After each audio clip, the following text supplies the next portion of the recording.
John Heilemann is managing editor of Bloomberg Politics and co-host of The Circus on Showtime, a division of CBS. Good morning. Good morning. Do we know what happened between the time that John Podesta came and said, look, she's not going to make an announcement, I'll go home, and Hillary Clinton calls up on the phone and says, I'm conceding? Yeah, Wisconsin got called. And at the point when Podesta spoke, Wisconsin, Michigan, Arizona, Minnesota, and New Hampshire were all still outstanding, and Trump was not over 270.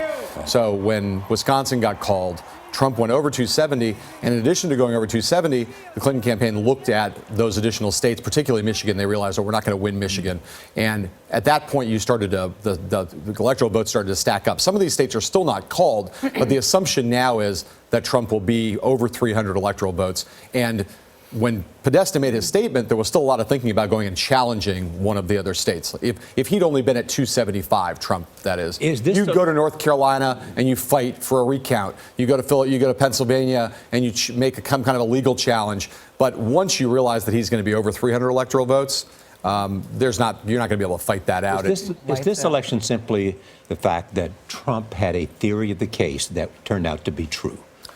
Well, I think or that she was a bad candidate, or something else. Look, he got fewer votes than Mitt Romney got in 2012. Yeah. And yet he won vastly more electoral votes, and he's going to be the next president of the United States.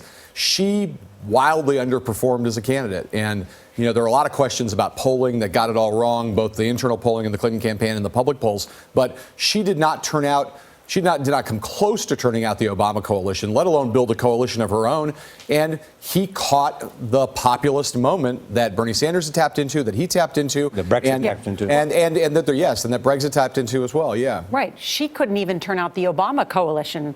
Blacks, Latinos, and millennials. She didn't come out with the same number that Obama did. But what about suburban women, white college-educated women? The polls said this is the swing vote. They're going to break for Hillary Clinton. Right. Did they? No. I mean, look, she won white college-educated women, but there was consistent polling for months that said she was going to win that cohort by 30 points. She won it by about 10. And people, lost it in Florida. And lost it in certain places. And there was consistent polling that said she was going to win white college-educated men by a dozen. She lost it by a dozen. So polling is broken, and not just broken here in America, it's broken in Europe. We've seen this over and over again.